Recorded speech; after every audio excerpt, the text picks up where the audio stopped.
Popcorn Planet. I'm Andy Signor, and I'm live in Los Angeles from Nerd Report Studios. We're here with Louis Lecca of Nerd Report. Thank you, my man, for having me. And Jenny Winings is here. She's helping out with the Michael Jackson documentary we're doing, and I'm so excited to interview for that. Stay tuned, guys. We'll give you updates. But both of my guests here have all watched Baby Reindeer or up to date on all the information. Yes. And for today's main story, I wanted to do a follow-up on this Piers Morgan update because she's now screaming, I want $1 million, Piers! I want $1 million! She's making the claim that the show made a lot of money. So she's out there complaining that she didn't get paid. And honestly, it's an interesting debate.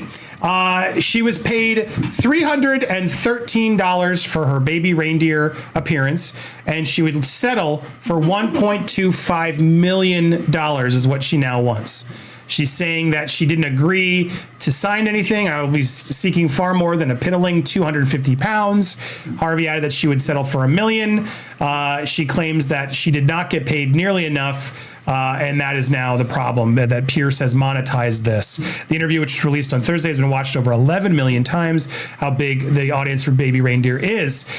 She has now come forward and said, speaking to the Daily Record, in fact, let's go to that directly here. I'm just going to go to that Daily Record.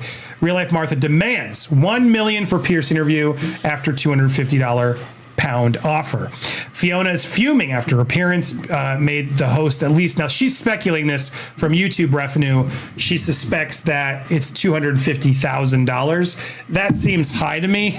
That seems incredibly high to me off of one video, even though it made 10 million views. Yes, it would make a good amount of money. A 10 million viewed video does pretty well, but the algorithm isn't what it used to be. No. The CPMs, RPMs are not what they used to be. It used to be like $1,000 per like 100,000 views was sort of like a close range, but that's no longer what it used to be. But what's that math? If it's $1,000, are you better at math? How much? If it's $1,000 per 100,000. Oh. How many that views would be, again? How many so views that would be $10,000 per million. Yeah. So $10,000 per million times 10 would be $100,000. Yeah. So I would argue that is on the higher end of a fair estimate than $1 million, 1.2. 10 million views, it could net him $100,000. It could. Yeah, but he was on the show again, too. That's the high end of estimates. It depends how YouTube's algorithm treats the channel. Like, we don't get that kind of CPM at all. Piers Morgan might get better, although a lot of his stuff's political, and sometimes that actually brings you down. So again, I have no idea what they're making, and I don't want to speculate on confirm a number, but I would say that number feels more likely. So her ask for $1 million is completely off base and nowhere near what he made off that YouTube revenue. Now, what he made from a perspective of his channel and stuff, it is pretty valuable. I'm sure he garnered a lot of new subscribers and audience members. People tuned in. Plus, I guess it did air on British television, which would have added some revenue there. So maybe it does add up to more. But at the end of the day, regardless of how much Piers made, it doesn't really matter. Good on Piers, because it's Piers's show. And it's really up to Fiona to broker that deal. And as Piers has already responded, and he did a later interview, we're going to play that in a second. No, Fiona, you want an agent. And honestly, he's right. An agent would have brokered that deal better. And I bet you Piers's team would have paid her more had that actually been negotiated up front. So I got no ill will towards Piers making money on this. That's how the game works. That's how it is. If we did it, it'd be the same thing. If Nerd Report got that exclusive and you got to agree to sit down, good on you, man. That is your content now, your revenue, and that's what it is. So this argument that she's now making that she deserves all this money is pretty insane. This is something she should have known going in. Now, granted, she's green. She doesn't really know how all this works. You could argue, did he take advantage of her? And she says they offered me 250 pounds. I asked if that was what they paid everyone, and if so, I wanted to see documentation of that. The documentation has not been forthcoming. I have not signed a contract for the interview, and I will be seeking far more than a piddling 250. I'll settle for $1 million. I read a snippet online that Piers felt sorry for me, but he feels sorry for no one. His staff was being so nice and saying everything was okay, but I went in to meet him. He could barely look at me. It was all a big act. He didn't even say goodbye, and the only photographs taken of me with it were because he needed it for publicity. I also think he's ill. He's very pale, white as a sheet under those TV cameras, and he looked very drawn. He's lost a lot of weight. Is he ill? You do wonder. She hopes to sue Netflix as well, which is just funny because she went on Piers Morgan and Piers brought in a lawyer who offered to take the case seemingly pro bono. it was a little confusing. That's what I was told pre-interview, but then when the lawyer was asked, he said he will not disclose. Unclear what's going to happen with that lawyer, and if they do it, it sounds like he was willing, from what I could tell, pre and during the interview. So will she sue? Who knows? Honestly, she probably has a better case making some money suing Pierce than she would the lawsuit against Netflix, I think. Because you might be able to argue, well, I don't think she should, but I don't know how it works out in the UK. But she might be able to argue, well, they misled me. If there really was an agreement to this is what we pay everybody, and then if that's true, well, then she's probably more screwed because Fiona, they didn't pay me to be on Piers Morgan. In fact, I heard they pay that to 95% of their guests. Good to know next time they call to put me on the show. So she might cost guests there that we know, oh, Piers wants to actually get plugged. And I would do it for free, especially if he actually plugs, but he didn't really plug as hard as I'd hoped. But still, I was happy to be there. But it's all very funny because I asked him specifically this. I think it was the Daily Mail or someone said that she was being very aggressive and verbally mean and calling him names after the interview. You haven't experienced that. We have not had that really at all. I mean, I think she's a volatile person. I personally believe she did send all those messages. So again, he said earlier, she's a, sorry, I hit the wrong button. She's a volatile person is how he sort of answered it. Previously, when I asked it again the first time, he did confirm a bit more. Here it is again. I'm sorry if I missed if you answered it. Has she stalked your producers who reached out? I feel like it's relevant. Actually, other journalists she's interviewed have said it. To be honest, she's had a couple of slightly intemperate messages, but nothing intemperate messages. I want to make sure I quote it. Volatile and intemperate is what out of the ordinary. Yes, but she's also today had a very good conversation with two of my producers, and so she's sort of confirming here that she had a nice experience with the producers, as the producers would. And again, no shade at Piers or producers. They clearly were the ones who were talking to her, which I think was incredibly wise of Piers to not give her anything personal that she could stalk and comment on. So it is what it is. But is there an argument here? I talked to the booking person who reached me, and I said, any comment? They said no comment. They don't talk on the stories. They just let people report. But Piers has now done an interview, sort of, and this came up, and I thought this would be a worthy thing to look at. So here's Piers sort of reacting to all the backlash. Harvey. She's the woman of code on the stage review record this morning. She's demanding £1 million from Piers Morgan. That's after his interview with her, which had So here they go. They play the clip. And on Lorraine here. People to click on it. Yeah. I have a YouTube channel. A lot of people said you just did it for clicks. Well, I have a YouTube channel called Piers Morgan Uncensored, and I want people to click on it. Yeah. Shock horror. Like, you do a show for ratings. Yeah. That's the game we're in. I want people to watch the content we do. That's not why I did the interview. In fact, I didn't even realize anywhere near the scale of how big this show is. I honestly had to be persuaded by my team, and thank God they persuaded me, because it's been part of the phenomenon now. But this Baby Reindeer thing globally has been one of the biggest things I've ever been involved in. And I think it's when you watch the series, it's gripping television. I mean, Richard Gadd, I saw him on your show here. You know, he's done an amazing job telling this story.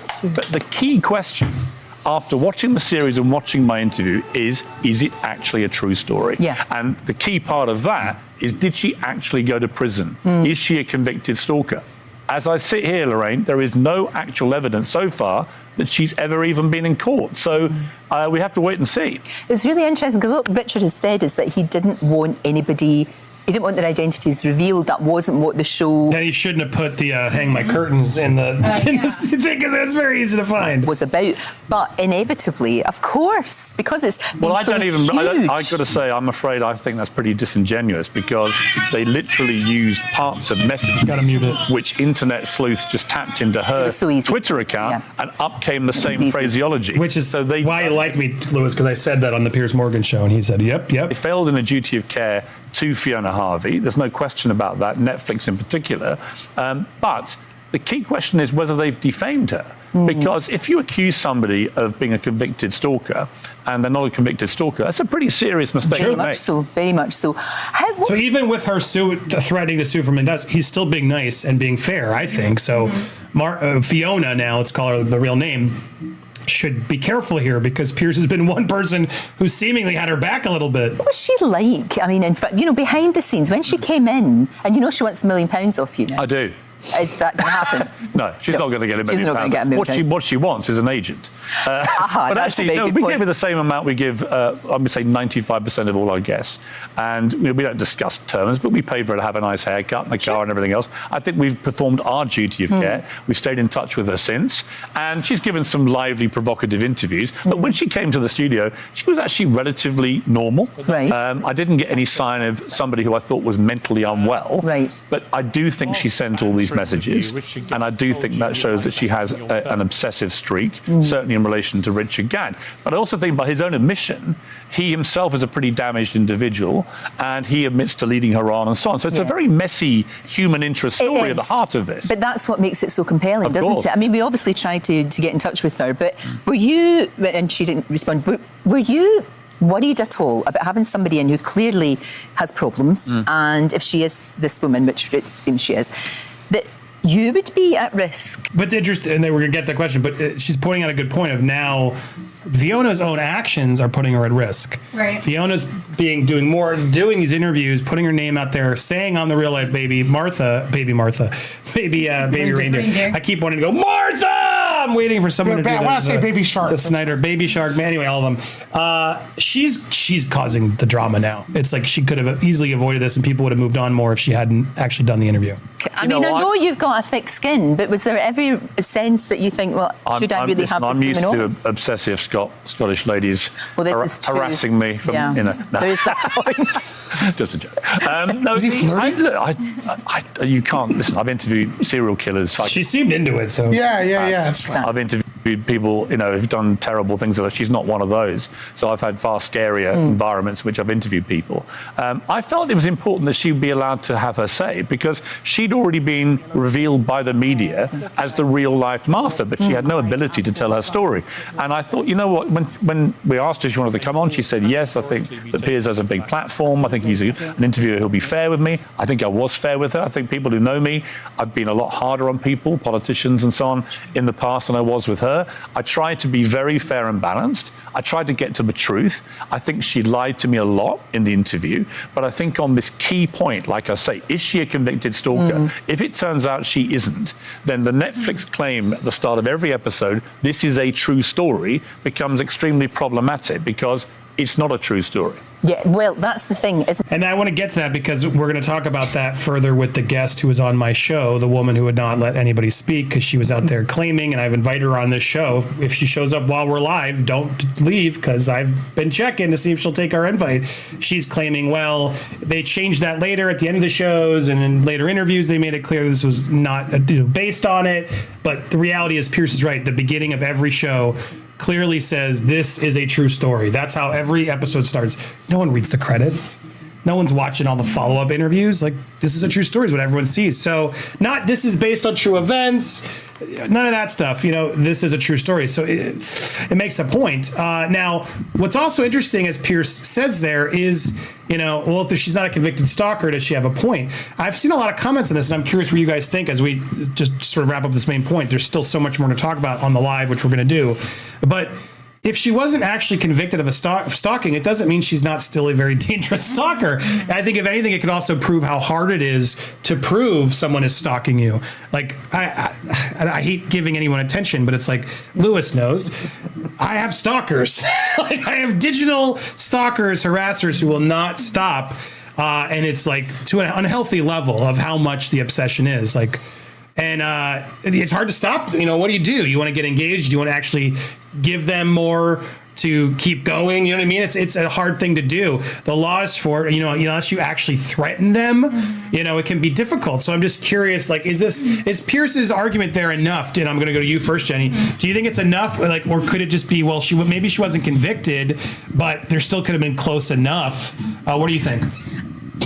Sorry, right as I was making you cough. Okay. I pushed the microphone to her cough. Sorry. I do agree with what Piers was saying. If there's no record of her being in jail, the whole this is based on a true story thing, and that's in there. There are parts that probably shouldn't be in the documentary or in the show if every episode says based on a true story. There are people out there that are stalkers. Like you said, it's just hard to prove. And she could still be dangerous, but it's that whole if it's true, or if it's not true, if it's all not true, it shouldn't be on every episode. Right. Lewis, what do you think? I think it's very problematic. I believe even the poster alludes to it being a true story. If you pull up the poster, maybe later you could do it. So it's very deceptive. This woman's reputation is tarnished. She's mocked. The actress is supposed to mimic her. It's the more I think about it, the more I'm Team Fiona here. I know it's not going to be popular, but there's a lot of assumptions. So what? She carried herself poorly in front of Piers Morgan. Not a lot of people do well under lights. This is a skill. You got to be used to it. Remember, Donnie is his name. What's the main? Sorry, Donnie. It's Donnie. Richard Gadd in real life. Richard Donnie Gadd in the show is kind of an actor. He's used to be in front of an audience. He's a comedian, so he's skilled. Fiona's not, so she performed poorly here. And then you're going to add to it that she was imprisoned or in jail for a while, and there's no proof of it when it's supposed to be open source information. I know that's the way it is in America. I don't know if in England you could look that up. Maybe somebody could tell us, but I think it's very unfortunate for her, and I'm starting to see her as partially a victim here too. It's interesting debate that we will continue. And that's why I think when she was on Pierce and you were doing your live, and you kept saying, is Pierce gonna say we found your record of being in jail? But he never did. And then I've heard chatter that she didn't go to jail. So that made me think if you have a record, he should have brought it out, right during that interview. Yeah, there's a video. I don't have it here. I'll play it during the live. But there is a video of them someone from Netflix at Parliament calling her a convicted stalker, and. That's someone at Netflix saying you'd think if he said that, he would know that's true. I can't find the clip. I'll try to make sure we have it. But I saw last night, someone tweeted at me, there was a hearing and it was a representative from Netflix in his description of what it was, calls her a convicted stalker. You would think they have that before they would say such a thing on these things, especially seeing it now. But I agree. What's weird is how has the internet not found something in the records to prove it? There are a lot of headlines that are coming out and newspaper articles people have found confirming the stalking and the issues with the MP Parliament person. That was real. So it does feel like there's enough. It's weird that the one thing we're hung up on, or at least Pierce is like, was she convicted in that court? Mm-hmm. Did she get convicted? She admitted to being guilty, but what did that actually mean? I don't know. And it's funny that that's the only thing she's lying about is the one moment she took accountability. I still find that frustrating. Everything else might be true, but she didn't say I was guilty and break down in court, which maybe the show did do to try to humanize her and make her seem like she did finally accept it. But now literally the hang up is, well, that part of the Netflix show is what was worse. I'll tell you, that scene at the end in the trial and the conviction was the last thing I remembered that made me had an opinion that was negative about Martha/Fiona. If anything, I think that moment in the Netflix series helped her to seem like, okay, well, she's paying for her crimes. She's taking accountability. She's moving on. And to hear that didn't happen, potentially, to me, makes me even more. But it also could allude to that there were no crimes to pay for. So you catch my drift. So I know I'm going to get a lot of enemies for saying that, but there's both. I don't know. It's kind of weird, man. We'll discuss it more. Yeah, I want to look at what the chat says. What do you guys think of this? Do you agree with Lewis? Is Lewis being crazy? Lewis sometimes is crazy, but I'm curious where you stand on this. I want to play more of these clips. So if you're watching on the replay, make sure to become a member over our Patreon. We'll post it there. You can always watch the full shows here, but we got a lot more show to go through. So all you guys watching the chat, don't go anywhere. We're going to watch. We're also going to try and get that woman from Piers Morgan to call in. Fingers crossed. Jenny's going to leave. A lot is coming on, so don't go anywhere.